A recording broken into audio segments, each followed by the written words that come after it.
Today, we're going to talk about dynamical systems. We're going to a crash course, a one semester course on dynamical systems in one day, maybe. Yeah. So let's jump right in. Of course, I need to plug this in first.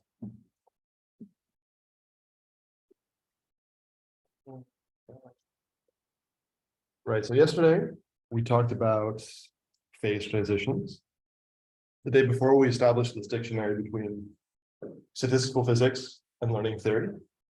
Today, we're going to be building up to the intuition that singularities would have an important influence on dynamics. Almost there. No. There we go. Okay, so we're going to. This is the wrong presentation. Wait, is it? Oh no, this is the recap. This is the recap. Okay, it's fine. Okay, we're fine. The caffeine takes 20 minutes to hit. No, so you.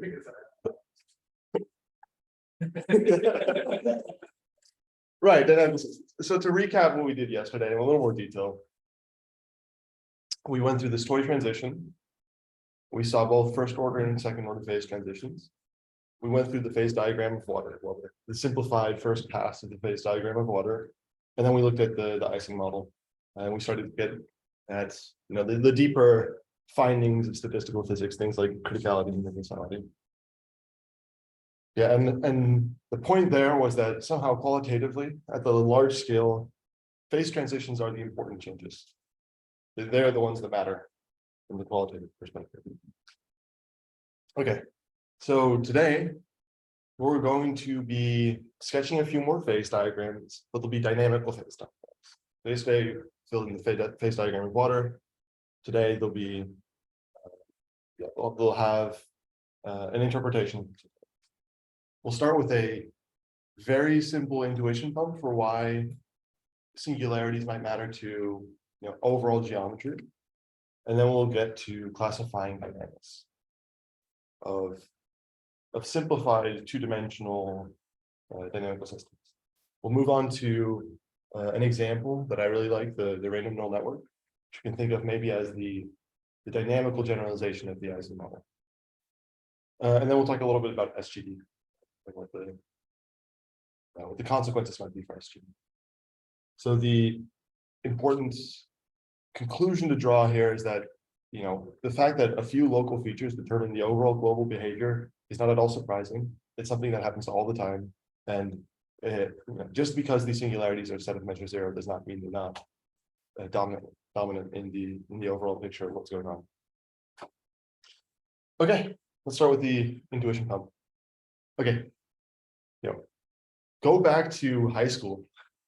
And I'm sure you remember calculating the zeros of polynomials and the locations of the critical points of polynomials, right? So even there, we already have a sense in which only a few points of the function determine the overall shape.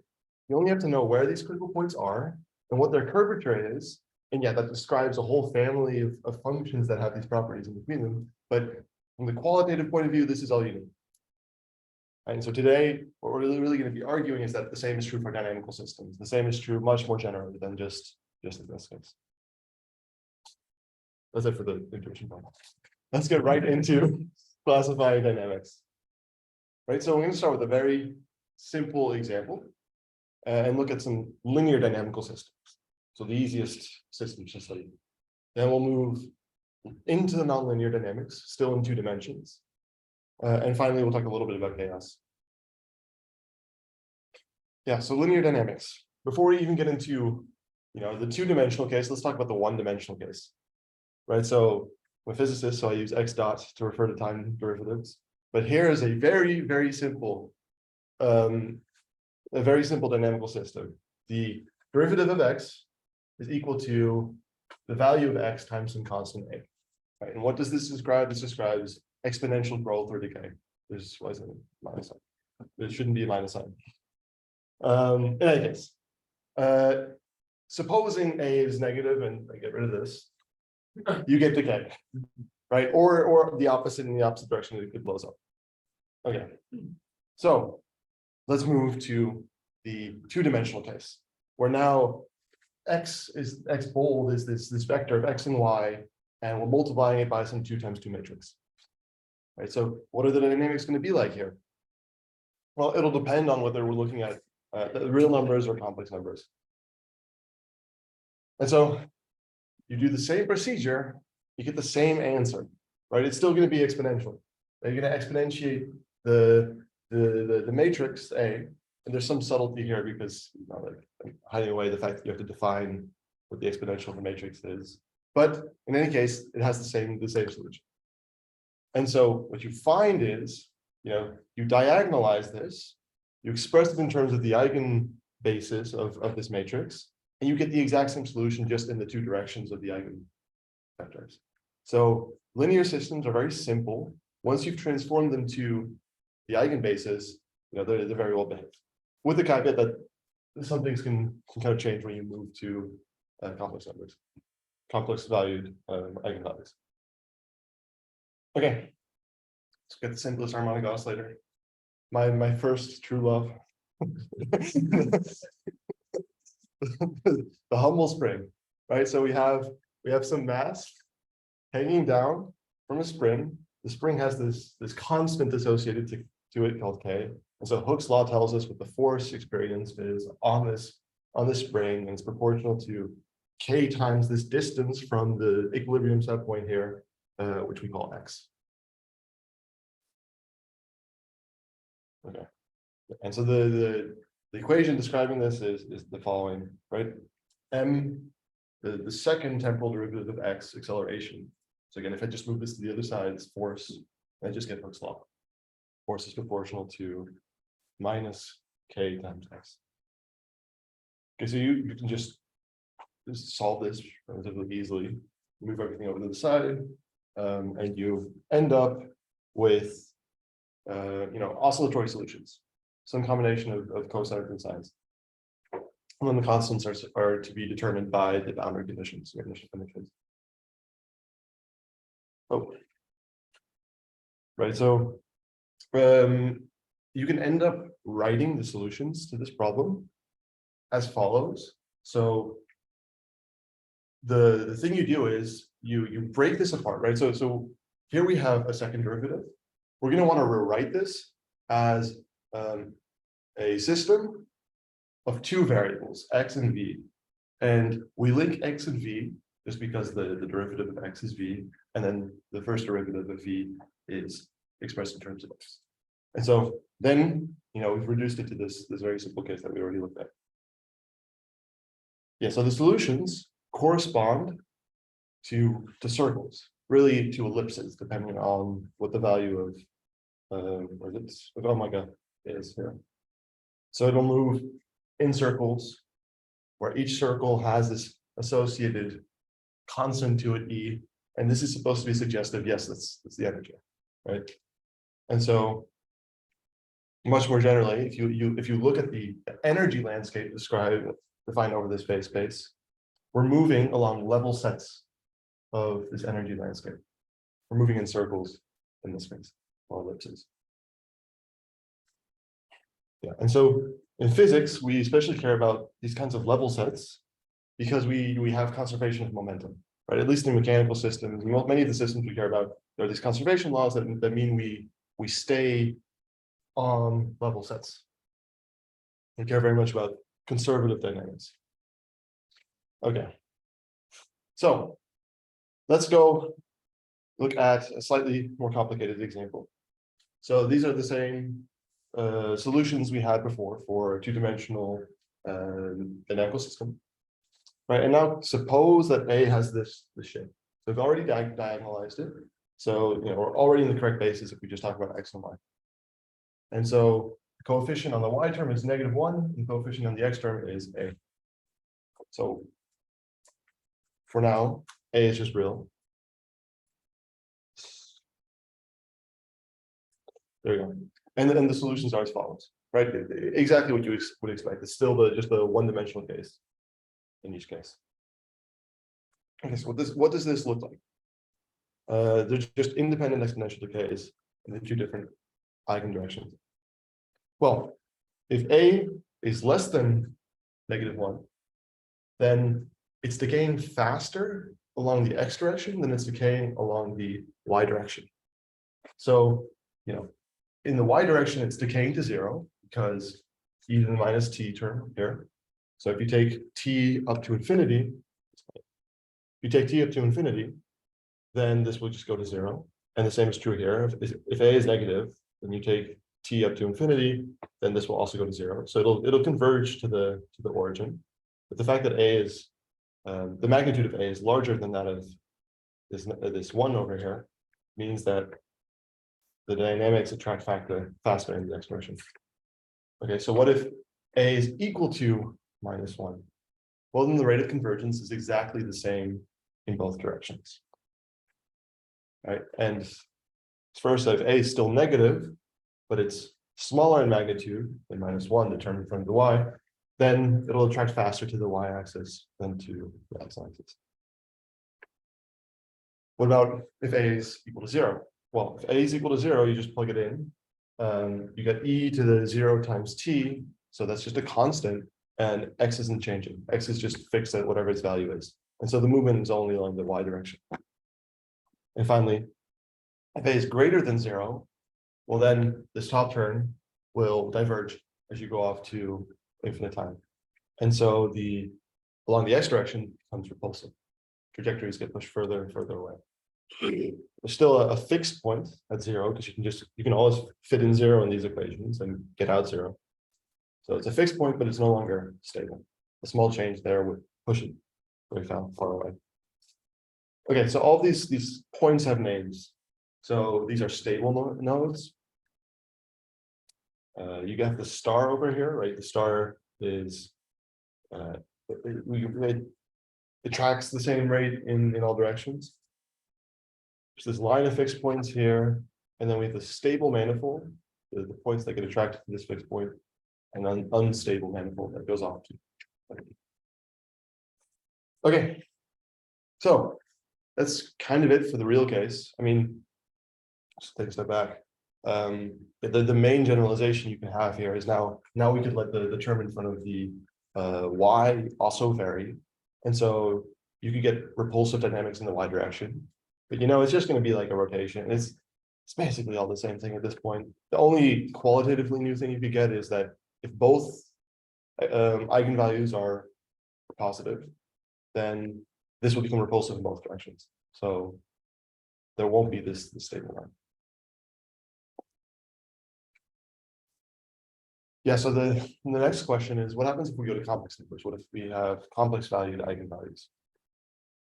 Well, you can get oscillations at this point. And so we'll look at these examples and see how they show it. Right? Okay, so let's take a look.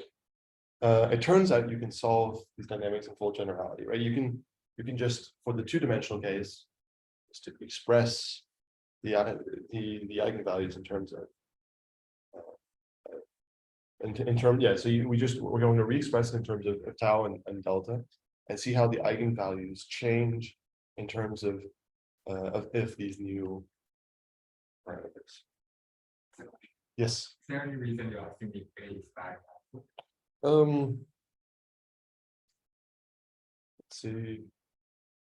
It's two-dimensional, so like the other case would be that one of the components is just 0.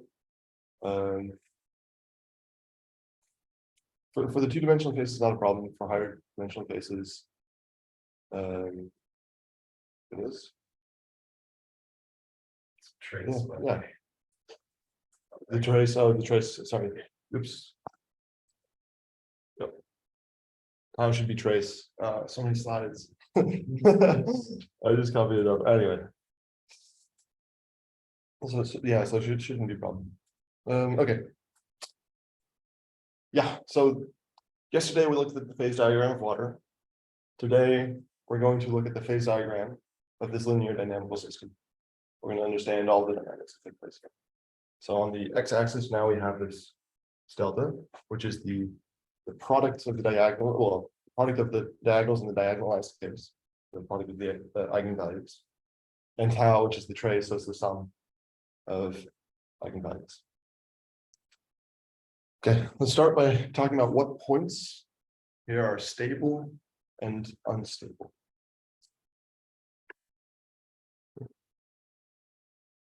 Okay, so it's the stable points, right? So if we look at the equation on the left-hand side, the eigenvalue is expressed in terms of tau and delta.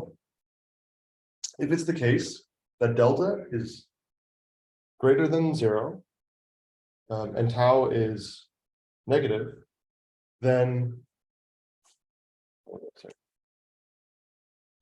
then the real part of the eigenvalues is going to be less than 0. And if the real part of the eigenvalues is less than 0, then over time it'll settle to 0.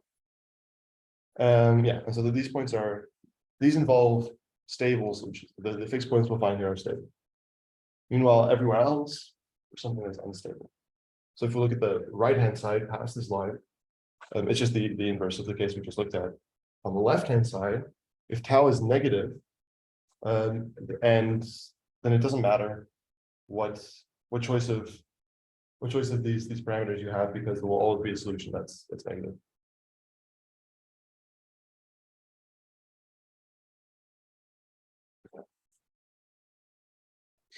Okay, so now let's look at the cases that we just looked at. So these non-oscillatory solutions, the solutions where all of the eigenvalues are real.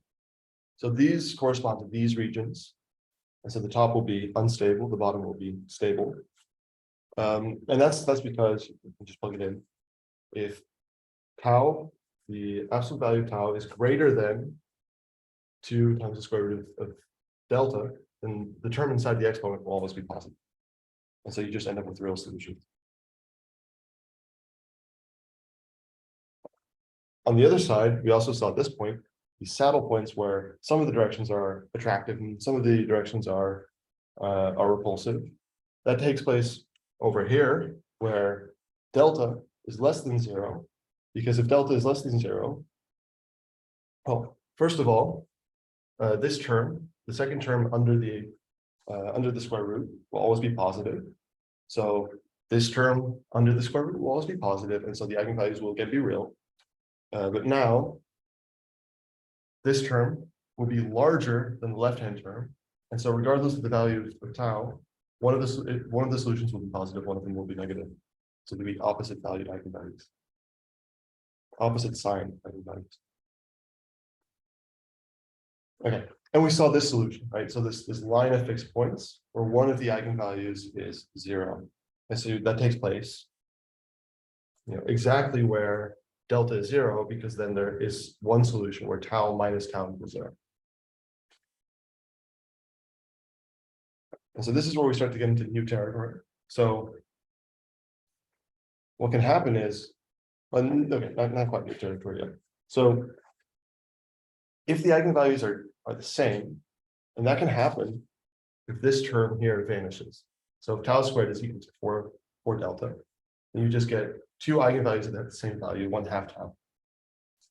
If that's the case, then it depends on what the eigendirections are, what the corresponding eigenvectors are. If they're perpendicular to each other, you can get the case we have here. But if they're if they're in the same direction, then you can get a case like the degenerate node at the top. Right, it eventually converges in the same direction. And now we're getting into the actually new territory, so the spirals. So what we see in this region is that, By the way, that slide answers the place. Yeah. Not right. Yes, this is not right, exactly.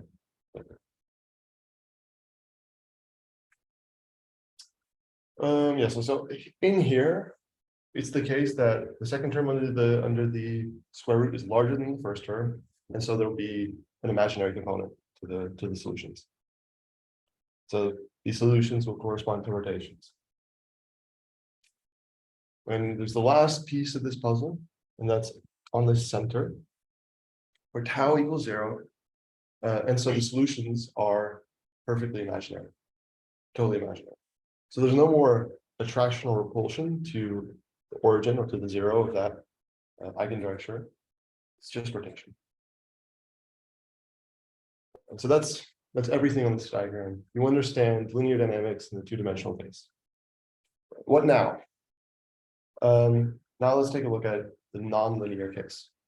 Again, still two dimensions. So, yeah, this is what we saw so far. It turns out that nonlinear dynamics can get a lot more complicated. Question? No. Fortunately, the nonlinear extension of this case often there are many recognizable features. So here we already see the saddle points. We see a spiral, an unstable spiral. But there are new features like this limit cycle. Right. And so this example, the limit cycle, it has new properties where it can be half stable. I guess that can happen in the linear case, but it can be stable from one side and unstable from the other side. So, even though there are new features, still it's the case that qualitatively only a few of them determine the overall shape. You only have to look kind of at this point, that point, this point, and the limit cycle and the behavior in the vicinity of those points, and you can sketch the sort of overall picture of what's going on. So those features that matter include the fixed points we've seen, those orbits, questions of stability and instability, the local behavior around a point. Is it stable? Is it unstable? Is it half stable? Is it something else? And maybe things like separatricity. So what are the different basins of attractions? Can you separate a line that partitions these out? Again, determined often by the fixed points. Okay, so why is it the case that only a few features matter?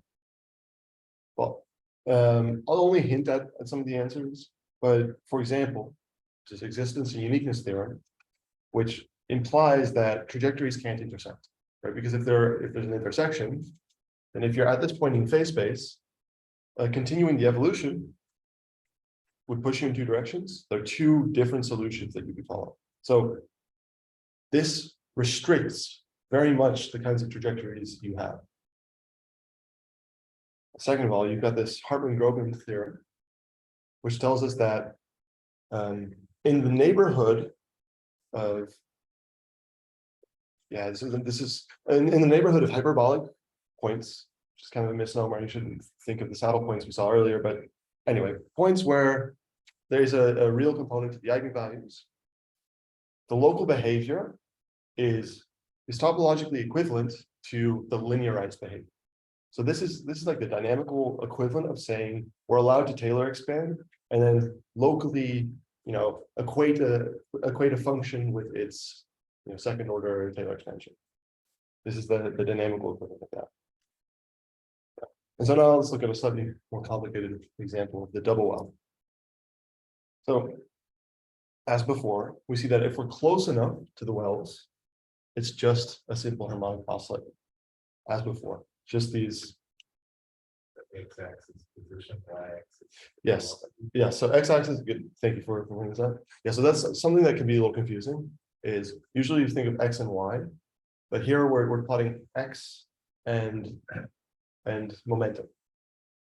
So movement. If we're up here and we're moving down and up and down and up, what that really corresponds to is a sort of cycle here. Goes around. We're moving into the velocity bar. But that can be a little counterintuitive. We see that if we're close enough, effectively it's the exact same kinds of centers that we saw before. As we start to zoom out, then there might be a little distortion towards this middle point. At some point, if you're exactly on this level set up here, there's this unstable fixed point in the middle between the two lines. We call this a homoclinic orbit. So two orbits joined at one unstable fixed point. If you zoom out, you get these new orbits. Yeah, so more complicated than the case we saw before, but still determined by only these 3 points. So it's the same. I just wanted to make it the picture. Okay, let's talk about chaos just a little bit. That's something that's been in my This one actually, like the first, this one actually wasn't that bad. You just lift it up, right? You just lift it up and then connect the lines. Yeah. All right, let's talk about chaos. All right, so there's this question of stability that we looked at. If you create a small epsilon ball around some point, fixed point, represents a perturbation, do trajectories in that ball converge to this fixed point, or do they leave? All right, so on the left-hand side, we have a point that's an attractor and it's stable. On the right, we have another point that's also an attractor, points end up settling into it, but it's not stable because you perturb it infinitesimally in the negative y direction, and you end up leaving this region. So chaos is, just give you the definition. Chaos is aperiodic long-term behavior in a deterministic system that exhibits sensitive dependence on initial conditions. That's from Strogatz. Let's pick it apart one by one. So aperiodic, so it's more complicated than oscillations. The oscillations we just saw. It's long-term, which means we're often interested in taking the time to infinity. In a deterministic system, so for now we're not talking about stochasticity, but you can kind of relax the definitions and talk about chaos and stochastic settings. And the most important part is this last bit. It exhibits sensitive dependence on initial conditions. Right, so you can, back for a second, you can take this ball epsilon going to 0. So make the perturbation infinitesimally small, and still you'll find that the two trajectories that are infinitesimally close will, over long time scales, diverge macroscopically. That's chaos, right? And so, like, this might seem a little similar to what we talked about yesterday. It's criticality. Right? Maybe one way to think of chaos is it's like the dynamical equivalent of criticality, where an infinitesimally small perturbation to the system leads to macroscopic long-range changes. So here we get this classic Lorentz attractor, the first example of chaotic dynamical systems. Okay, and just one more concept to introduce you to. So if you take this epsilon ball, you start out, you take it very small, and you evolve points on the boundary of this ball. So you evolve this ball over the course of training. You track all of them, and you can see how the ball distorts and warps in many different ways. And so if you track how it's rotating and shearing separately, you can figure out how each of those directions, actually corrected for the rotations, is stretching and shrinking independently of each other. You do kind of like looking at the linear behavior again and again and again and again. And so the Lyapunov exponents describe how quickly do each of these components stretch or shrink over the course of the evolution of the system. We'll see this come up again in a second. Okay, so to take a step back, we talked about two-dimensional dynamics. Turns out that you go to higher dimensions, things get more complicated still.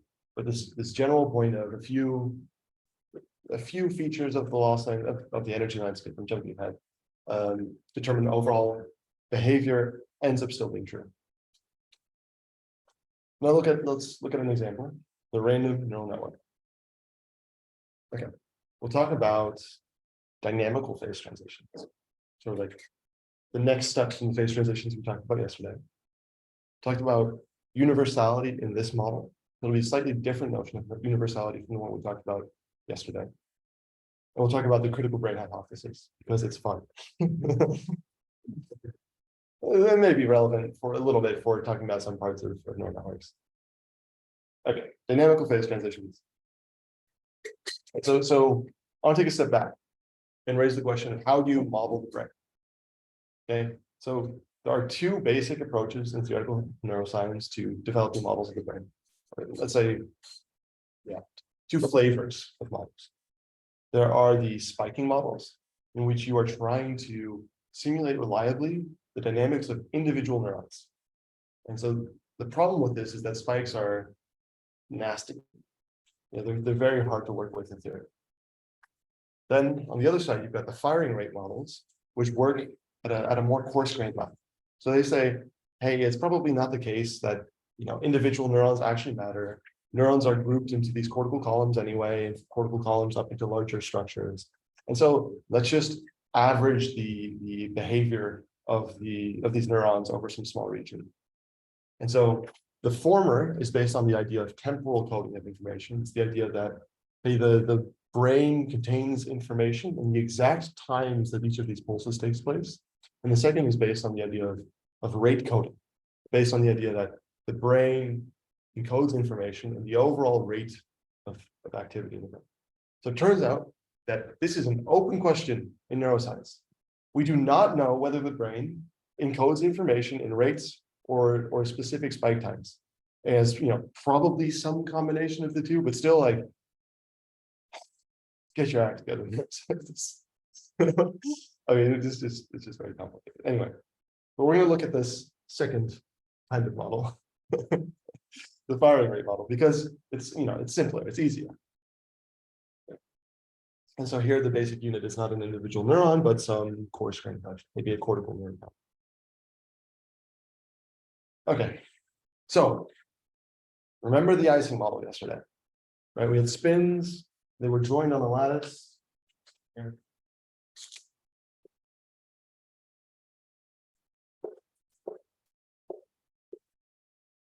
And we had connections between nearest neighbors. So one way you can see the brain-to-neural network is it's a relaxation of what's happening. So now we're going to reinterpret. Last slide answered the previous. Oops, jumped ahead. Okay, so first of all, what happens if we allow all spins to interact with all other spins? So we get rid of this requirement that it has to be local. We let them just connect all over the place. The second thing, so one locality, we're going to drop. Two is, what if we no longer require the bonds, the coupling strengths between two neurons to be identical, equal to some fixed constant, but we let it vary. So we're going from J, Ji, J. It depends on the specific pair of neurons we're looking at. And then the last thing we can do, is drop it.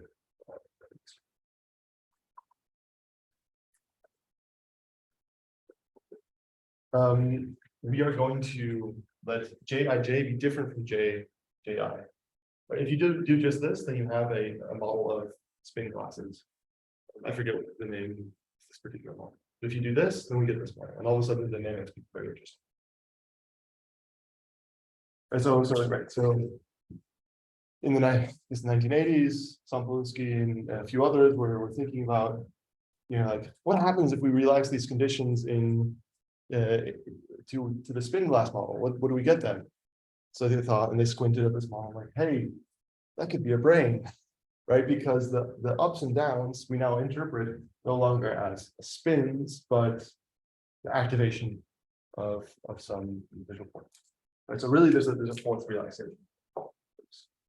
That should be consistent.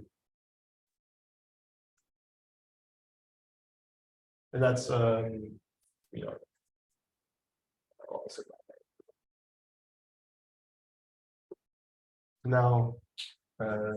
now we have some continuous notion of rates, but they're still coupling through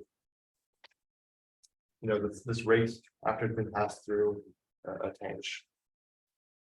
Anyway, so the model.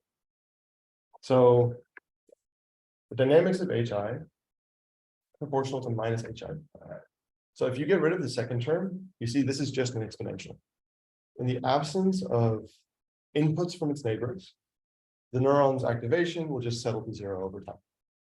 However, it's being driven by its neighbors. So it's a weighted sum over all of its neighbors by the coupling strength between the two of them. Of this, you think of it as an activation function, wrapping the state of its neighbor. And so we sampled the coupling strengths just from a Gaussian. And the main hyperparameter here, the thing that we're going to vary, is how wide is this Gaussian? This G squared over n. Right? And so we've chosen the standard deviation here, G squared over n, to be divided by n, so that we can actually compare models of different sizes. Because here we have a sum over n contributions. So in defining it in this way, we ensure that this term is scale invariant. And as before, we have this activation. And so it looks something like this on the side. Okay, so what do you end up seeing in these dynamics? Well, there are two regimes. So the first regime, where G is less than 1, you see that everything just relaxes to 0. This is the quiescent phase. Things aren't happening, the neurons just die out. And then there's this chaotic phase, the dynamic or active phase, where G is greater than 1. What you see there is chaos. So all of the neurons bounce around unpredictably, and small perturbations lead to very large changes on long time scales. So in practice, you simulate this on a computer, and you're working with a finite n, and so you experience these. Oh, so you experience these crossover effects. You experience this finite size regime where there are intermediate states between quiescent and active, and those could be oscillations, they could be fixed points, they could be other things. It's a very rich dynamical model. Right. And so what you notice is as you change G from 0 to the higher, it goes through a second order phase transition. So really, there's a kink that will take place here. Yeah. And so what we're plotting on the left-hand side is the variance in neuron pre-activations. So what does it mean if it just suddenly goes up? Yeah, so this really should be normalized, but here there's no activity, there's activity. No. And so we'll see why this happens. So the first question we can ask ourselves is exactly what Alexander is asking. Why does this happen? So this is the overall phase diagram of this picture. So I plotted, the number of neurons here as the y-axis. So in practice, we're often interested in this thermodynamic limit where we get this perfect phase transition. But in between, there's this sort of crossover regime, and it's not perfect. So let's first ask, can we understand this first regime? Like, can we understand when the 0 solution, when the origin, when all of the neurons are equal to 0, when is that solution stable? And so let's linearize the dynamics. Right? We're doing the exact thing that I hinted at earlier, where a lot of the time dynamics are locally well approximated, or in fact, like formally equivalent to the linearized dynamics. So let's just try it. And so I compute the Jacobian, and HI is just going to be equal to the Jacobian evaluated at 0. We're testing the stability of this origin times the previous thing. So this just leads to one of the exponential solutions that we saw. What I've plotted on the right-hand side are the eigenvalues of this Jacobian. And so each dot represents one eigenvalue. The x-axis is the real component of that eigenvalue. The y-axis is the imaginary component of that eigenvalue. And you see that it has this beautiful shape. It's sort of uniformly distributed across this, which might not be expected, but has lots of, well, we'll get to it in a second. In any case, right, so I've plotted this vertical line here, where the real component, the eigenvalues, is greater than 0. And you see all the eigenvalues have a real component smaller than 0. So, as I said before, when the real components of the eigenvalues are less than 0, well, then they settle to 0. However, at G equals 1, it crosses this threshold. And so you see a few of the eigenvalues, sneak outside of this regime and start contributing to the dynamics. They become repulsive. Yeah, and so that's where you start to see activity. Now we don't see this activity blowing up off to infinity, and part of that is because of this activation point, because it limits the amount of contributions that they can receive from other routes. Yeah, this ensures that the value here is only going to ever be between -1 and 1.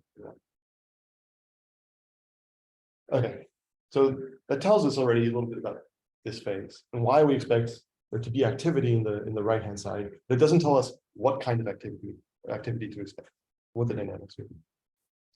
So let's approximate this.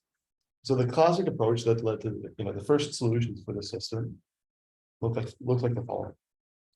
You make this kind of mean field assumption. It's very common in the statistical physics literature. You make the dynamical mean field equivalent. So what you say is, well, if we're in this infinite neuron limit, then I assume that the neighbors of this neuron are just going to act like random noise. Maybe you make a more, maybe you point at the law of large numbers, say, well, of course, contribution from a bunch of random things. There's randomness in here. It's going to be something sort of Gaussian. Like this requires more justification to actually prove, but you can start with this as a nonsense, right? You can say that it's going to act like this. And so this A to I term is supposed to represent that like random contribution. And then for self-consistency, you demand that the autocorrelation of this noise behaves like the autocorrelation of this term you have before. So you work your way through the equations to get this self-sufficiency condition to work, and you end up with a solution for how the autocorrelation acts. And you see that it decays to 0 over time. And that decay tells you that you expect chaos because it's exponential.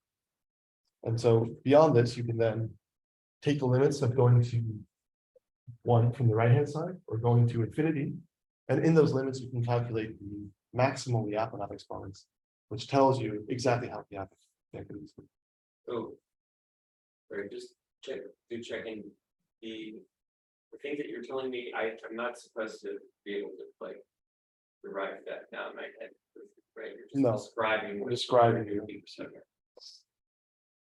But like how, just for instance, how complicated are these? This is actually a pretty simple calculation. I mean, like it's dense. I have to stare at it a bunch of times because it's like the whole thought process here is just kind of cursed in the way that physicists are, right? but what you end up with, what you end up with is like what is it? It's I don't remember how to write the equation now, but it's something like you have behavior defined by potential, and depending on the choices of, so you write down this autocorrelation scale. You ask the question like, what does the potential look like? This theoretical potential that you end up with as a function of C or different choices of this, and you see that like there's only one stable solution, and that's this one. I don't remember exactly, but in any case, the chaotic solution ends up being the only stable solution. Those calculations are not super complicated. Okay, so now let's look at like one more part of this transition. So let's ask ourselves what happens as you get closer and closer to 1. So yesterday I talked about it. What tools the theorists have, got approximations, assumptions, and asymptotes. So we've already seen this approximation, and that you can then take an asymptotic limit towards 1 or towards infinity. And then here we're going to do something similar. So yeah, I'm just going to describe this in hand wavy ways. There's this paper by Weinrib and Tobul, 2015, I want to say. And what they end up doing is they compute the topological complexity, the number of equilibria of this model. of this energy landscape. And they find that it scales in a very, it scales in a predictable way with G, with the other languages. And then they come up with this toy model of the dynamics, this funkier bed model, which is just like a mixture of Gaussians. And they look at, well, what would the corresponding number of equilibria scale like in this model? So they find a link which suggests that this point over here is associated with an explosion in the number of equilibria. With all of a sudden it goes from 0 to exponentially many in the number of neurons. And so that's where you start to see this. The chaos comes from the fact that there are just so many equilibrium. Yeah, I think the claims are not actually as strong as they make them out to be.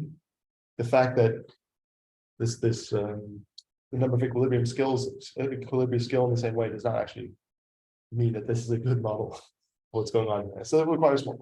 In any case, it's suggested. Okay. So we looked a little bit at this phase, like this dynamical phase. Now let's talk about universality. A very natural question to ask after you've looked at the system is, what happens when you introduce more realistic topologies, right? Like neurons being connected, all of them to every other neuron, it's just not realistic. Our brain has a lot of structure. It's embedded in physical space. Nearby neurons are more likely to be connected, more likely to be strongly connected. There's modularity, there's sparsity, all these properties of real world things. So there's also this thing called Dale's law, right? So in the brain, a neuron is either excitatory or inhibitory. It's not both. And so, yeah, you ask yourself, like, what happens when you introduce Dale's law? What happens if you introduce gating? So not just additive, but multiplicative interactions. Yeah. So it turns out that at least on the question of network topology, not much changes. For very naive choices of how you would make corrections that end up closer to reality. And why is that? Well, what you see here are three figures where I've changed the sparsity dramatically, right? So here I think it was there is no sparsity, it's a fully dense connection, and over there it's like 0.01, so 1% of the sparsity. But I've scaled it in a way that the overall the second moment of the real part of the eigenvalues is the same. Like I've rescaled. What are the Yeah, so this is again like before. So on the x-axis, it's the real component of the eigenvalues, and here it's the imaginary component of the eigenvalues. And these are the eigenvalues of Jacobian evaluated at the origin for G equals 1. Okay. So what's going on here, right? This is something that you start to see, not just for the case of introducing sparsity, but also for the case of introducing Dale's law with a small caveat. You can get like a small change in the center in terms of density. You see it for modular structure. You see it for spatial embeddedness, I think. In any case, there's something deeper going on, right? And to understand this, we have to take a step back to, was it the 1940s? So physicists were trying to understand the distribution of energy levels of heavy uranium nuclei, right? So this is where I have to make an admission. It's kind of embarrassing, which is that physicists don't know how to solve anything past the hydrogen atom, right? I mean, we have a bunch of fancy techniques, but we can only exactly solve the hydrogen atom, basically. And so the uranium atom with hundreds of nuclei is just impossible. We can't solve it. However, it turns out that if you look at random matrices that have the same symmetries as this atom, then the eigenvalues of those matrices are distributed in the same way that the energy levels of these uranium nuclei are distributed. And so this led to the how many names are there? The Wigner, Mechta, the universality conjecture. Let's say the random matrix universality conjecture, which is that which is a kind of, it's a kind of generalization of the law of large numbers, or this law of large numbers for matrix valued random variables, right? Just as we expect that the sum of many random scalar variables will be approximately Gaussian, it's the case that as you make matrices larger and larger, their eigenvalues will be described as something that looks very much like this. So in a very constrained way, independent of the microscopic details of that matrix. This only depends on the overall symmetries of that matrix. Now, this conjecture in full generality has not been proven. Terry Tao and others have sort of chipped away at it year after year and gotten closer and closer to proving it in full. But it's another kind of this universality that we saw before, where the properties of these matrices depend only on the overall macroscopic properties of other matrices. And then sort of to get at it, why are the dynamics so close to each other across many different topologies? Now, in fact, I lied. So, if you introduce Dale's law, for example, then it could be the case that there's more inhibition than excitation, and that they're not balanced against each other. So you can break the balance and introduce new phrases, introduce new fixed points. You can look at other kinds of activation functions that don't saturate, and then you introduce this divergent phase, right, where things can blow up to infinity. What do you mean by Saturate. This is a saturating nonlinearity. This is this phi of X that wraps the state of H. Right. This is saturating. If it were to be, I don't know, like a relative, that's non-saturating.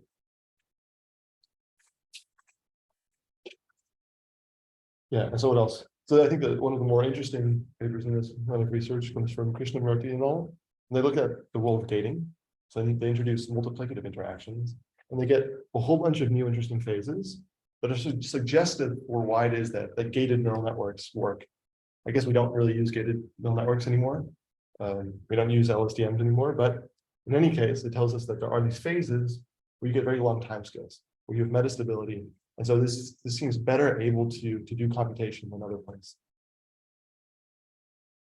All right, so let's say something about the critical brain. Right, the critical brain hypothesis is this idea that the brain might be poised close to a critical point. Usually we say it's slightly under a critical point, because if it's slightly under a critical point, then when we introduce signal, when we introduce input from the outside world, it'll drive it to be just over the critical point, or just at the critical point. And why would this be a good thing? Right? This is a good thing because, like we saw yesterday, critical points are places where you have very long correlations. So that's the first thing. It's easier to communicate across very distant parts of the brain. And like we saw here, well, it turns out that at the transition G equals 1. Put this again. At this transition G equals 1. Well, that's basically the only point of this entire diagram where you have long decoherence times, where you have long correlations. And so information doesn't immediately disappear. It doesn't immediately settle to 0. It doesn't immediately get corrupted by the other inputs. So, I guess the uncharitable take is that this is somehow tautological, and these are obviously the points at which our brain is going to be, because these are the only places where you can actually do information processing. So the question is really what kind of predictions can you make from the critical brain hypothesis? And then to give them more credit, there are predictions that match up to reality. So in particular, these neural avalanches. So what you do here is, again, you hit things like a hammer. You love hitting things with a hammer. You look at the scale of the response to a small hammer. You hit something with a hammer. You look at the size of the reaction, and what you find is that the size of these reactions, these avalanches, are distributed according to a power law. And we call them avalanches because of this this analogy with the case of, like an actual avalanche. So you keep dropping a grain of sand on a pile of sand, and every so often you'll see an avalanche form. And it turns out that in this model, the size of these avalanches is powerless.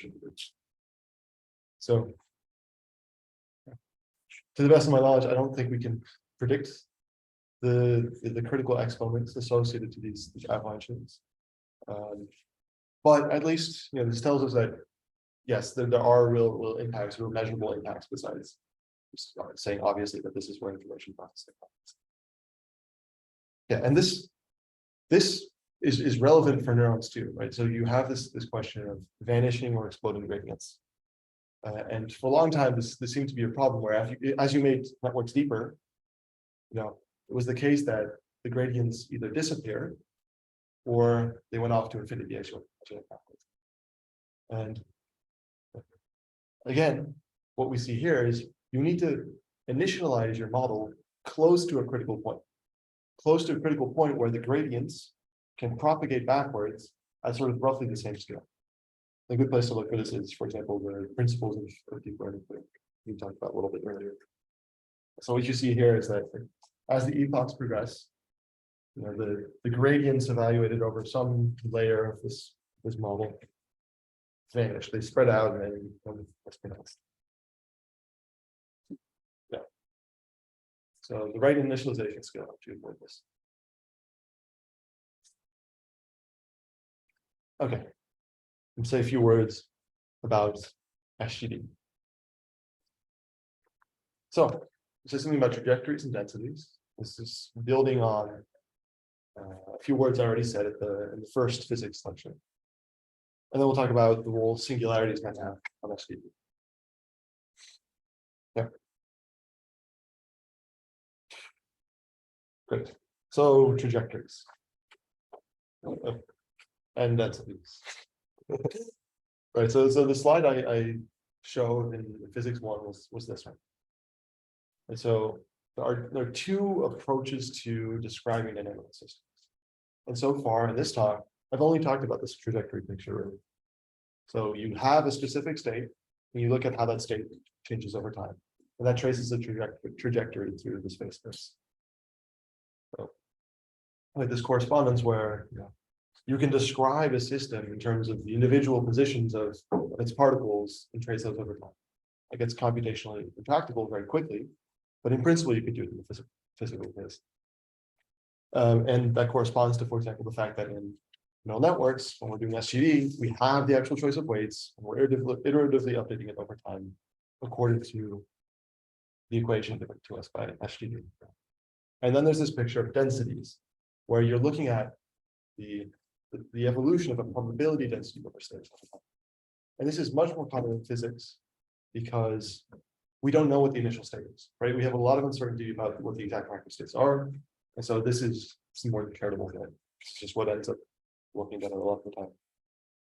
And we talked about the density view when we're talking about Bayesian updating, right? So I argued in that first lecture that you could see empirical risk minimization as a kind of limit of Bayesian updating, where you update long enough, you only care about the maximum likelihood estimator roughly. So you can do point estimation instead of density estimation, and so you can end up looking at trajectories rather than density evolutions. But now I'll argue that you can also go in the reverse direction. So if you're doing ERM, if you're doing empirical risk minimization, and you're looking at trajectories, and those trajectories depend on your seed, they depend on the learning schedule, they depend on all these other hyperparameters, then averaging those trajectories out over all those choices of hyperparameters returns you to this probability distribution, even if it's no longer exactly Bayesian. Right, so in physics, the way we do this is we have this Feynman-Katz formula, which links the trajectory picture, which is what I sketched over here, right, where you have a random walk of some individual particle. It depends on the velocity, depends on the diffusion and this random noise term. And the Feynman-Katz theorem links that to the evolution of a density over this space. And so here we see path integrals, right? So Feynman's path integrals are actually rigorous in the real case, in the sort of straightforward stochastic dynamics case. You can do this dynamic stochastic path integrals, stochastic classical path integrals.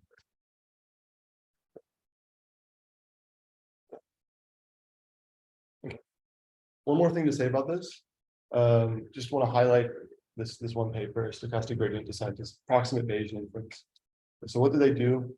They have some posterior, right? And the question they have is, can we use SGD to sample reliably from this posterior? So you see that happens successfully over here in the bottom left, they correspond. Yeah, so how do you do this? Well, if the posterior is the thing on the right hand side up there. It's just some Gaussian thing. Well, what you do is you can find a way to compute the ideal constant step size to sample from that posterior. And you have to make an additional chain. You have to do some preconditioning, right? So the fact that this posterior is warped is something that SGD does not correct for on its own. So you have to make some corrections for that. But what you can do is you can calculate the ideal step size that would give this to you. So here you see that the step size in the case of SGD is very literally the temperature that we're using to sample from the Bayesian posterior. This is a bit of a contrived example because it's very, very simple, right? And the reality is going to be much more difficult. And there will be singularities, right? So it's not going to be approximately Gaussian. There's going to be some much more complicated. But it sort of starts to hint at this correspondence. Right? Step size is temperature, maybe some combination of step size and those other. Sorry. Can I ask what is the step size varying across? Yeah, so let me see if I remember. So preconditioned SGD is, I think, SGD with the right learning rate, and it's been preconditioned, so it's warped the space, so it steps faster in the X direction than in the Y direction. Right. So it's back the learning rate. Yeah, exactly. Aware of the. Yes. And so this is constant SGD. This is just changing the step size or finding the right step size. You see that. What was the difference between the top and the bottom? I don't remember what the difference between the top and the bottom was, and I don't remember what VI stands for. Okay. Very. Yeah. Right. It's probably so some other trajectory based. Yeah. Thank you. Oh. Oops. So in any case, right. Given some description of trajectories or some dynamical trajectories, you can always end up with a description in terms of densities. And so I think like that difference between the Bayesian picture and the empirical risk minimization picture is not a big deal. That's just something we can move between. The more important question is, what is the role of singularities on sheet? And I already argued earlier on that only a few points really matter from the perspective of global dynamics. And so in that sense, we can expect, yeah, the singularity, sure, they can have that. You can actually say that there's the points. Yes. Yes, the points are singularities, yes.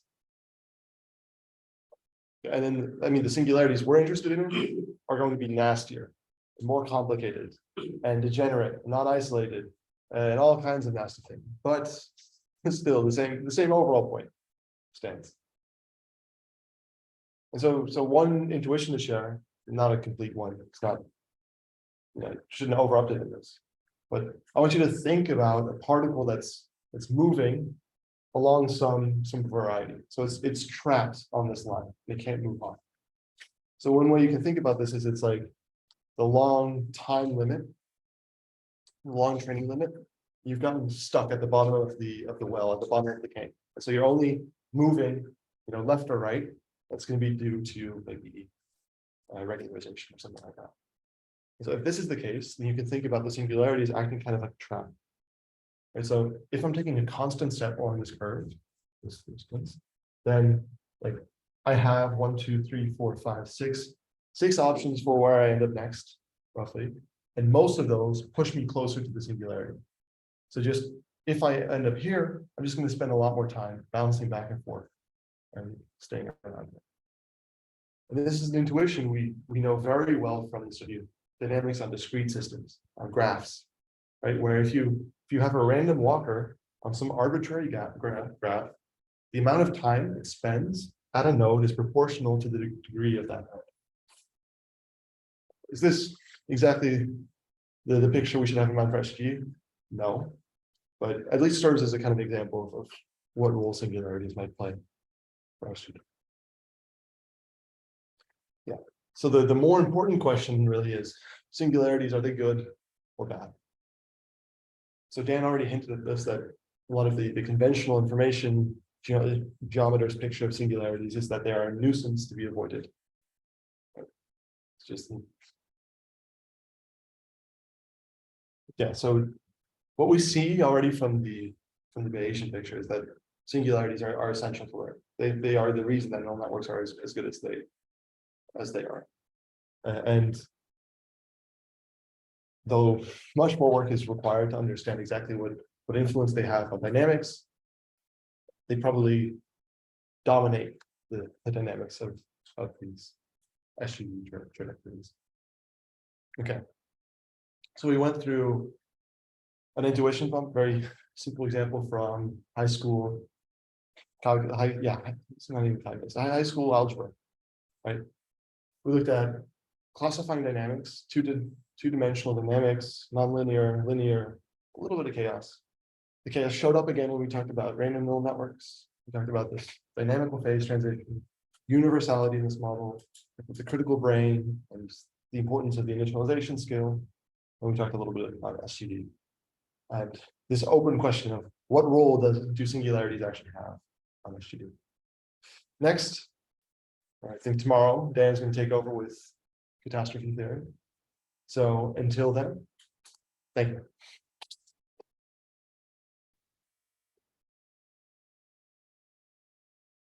Questions?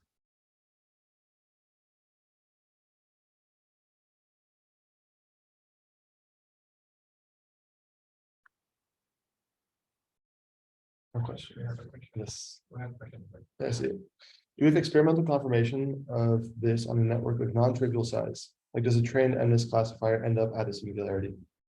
So I think, yeah, when I talk about this with people, a lot of people jump to the assumption that neural networks end up at a singularity, and that's not necessary in this picture, right? The case is the trajectory is going to be influenced by nearby trajectories, but that does not have to correspond to the model actually ends up at the location of the singularity. And so that makes this a lot harder to actually suss out, because the higher dimensional you get, this distance gets totally messed up. Like trying to find nearby singularities becomes very, very difficult. Yeah, so you need to do something like that. Yeah, Dan, do you have anything else to say? Edmund, yeah, you've been doing some of this stuff, right? Yeah, I'll say that exactly what Jesse said, which is that the trajectory are influenced by the singularities, or in sort of that dynamic system which Jesse learned today. Like I think the simplest illustration I appreciate in my mind is just the Moss case, where all the critical points are non-degenerate, so not the singularity. I would say even in those cases, as Jesse, those critical points absolutely thin down all the trajectories. Like if you want to know where the trajectory end up, you look at where the critical points are, and then just start to draw. And singularities are sort of super version of that, right? They are not they are degenerate. They are not points in high-dimensional space. They are all sorts of extended their reach are very, very far. And this also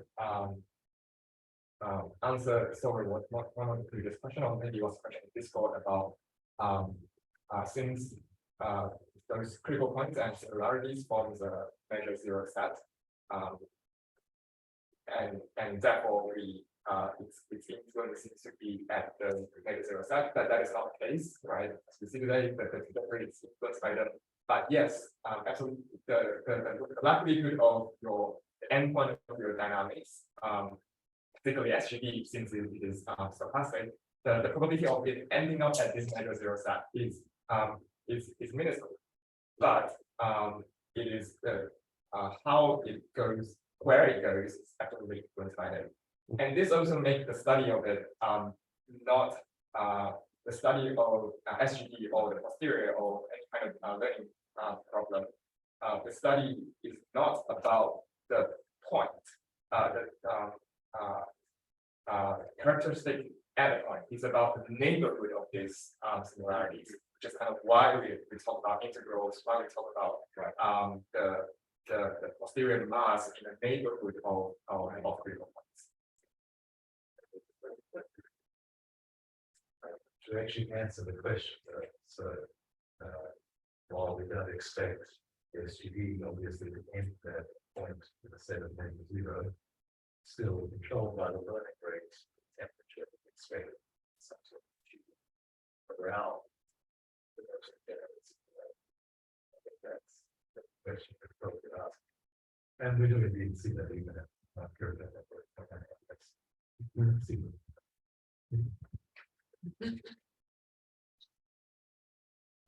So the audience is not. Not very Not audible. so is it on? So It's on now. it's on now. Should be. Sorry. Again, say it again. Yeah, Summarize. Well, I guess I would respond out. Okay, so that's the question. Yes. Probably true. So, of course, don't expect trajectory is the pathway to actually end up literally at some special point. That's basically. But probably true would be some. not very audible. But two times the practice is, I think. Yeah. Sure.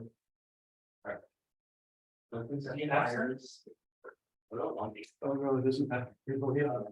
I do have. It's still very echoey. Yeah. Is it because That is that.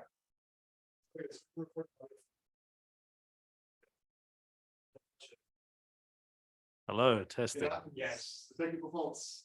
Okay, all right, to answer the question.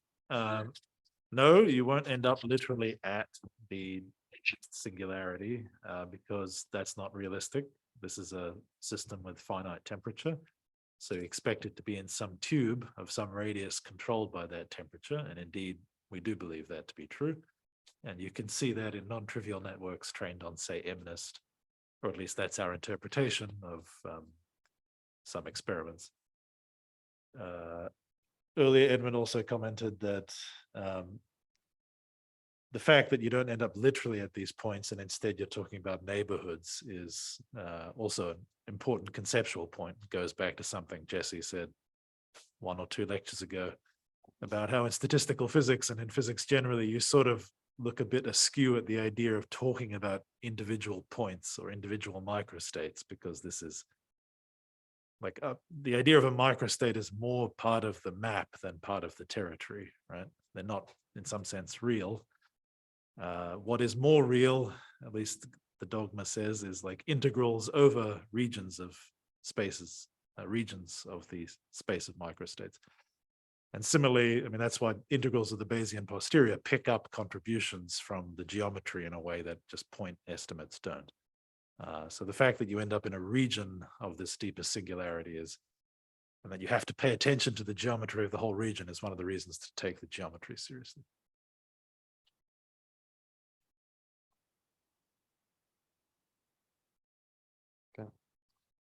Matt asks, which experiments are those? I guess we'll see on Friday a little bit. Okay, well, next week. There's a question from Alex. What's up with those matrices having eigenvalues uniformly distributed in a disk? Why does that happen? I have tried to look through the first few pages of those proofs of these random matrix universality theorem, but I have not gotten very far. Dan, do you have any comments on intuitive? Not on the spot.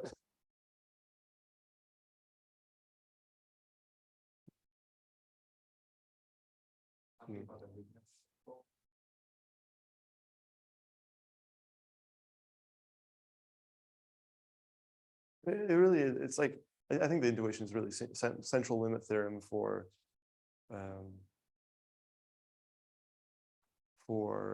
matrix valued systems. Sorry.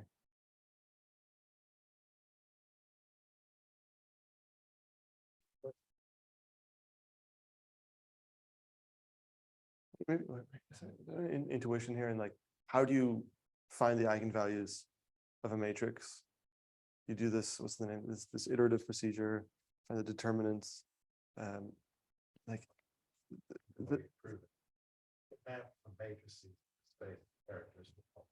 map from the matrices to the space of characteristic polynomials. No. Yeah, but,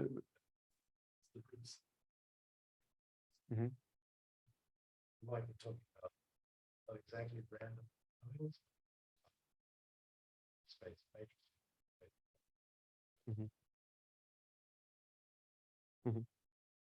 Oh, it's geometry.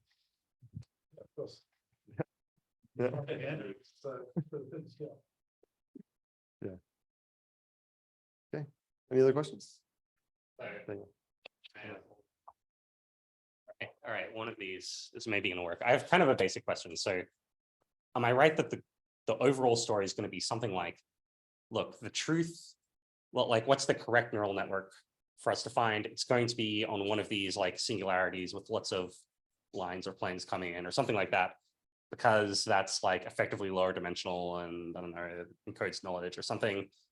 And that's going to shape the dynamics, and you're going to get close to, you know, this singularity. You're not going to get exactly there because, you know, nothing exactly happens ever, but, you know, it's something that organizes the flow, and it controls the integrals around the thing and stuff like that.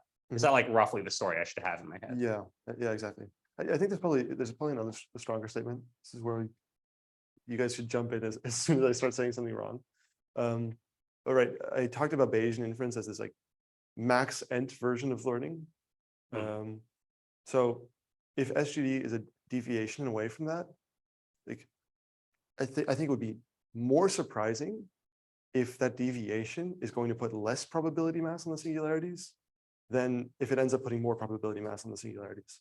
So if anything, I expect SGD to be more heavily influenced by the singularities than the Bayesian picture. Why? It's, let's see, like if you are trying, okay, like you are injecting bits to describe a different distribution from the max end distribution, from the Bayesian picture. And it takes many more bits to specify that it's going to clump up at some other point that doesn't have any special geometric meaning already, very far away from all of the existing singularities. Support this. You support this intuition.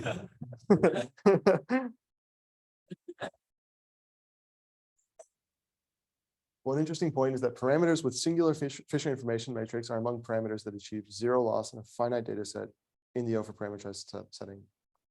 Yeah.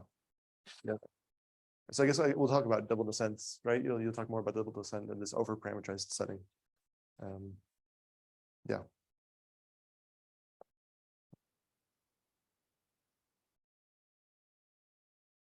We'll stop it there. Thank you.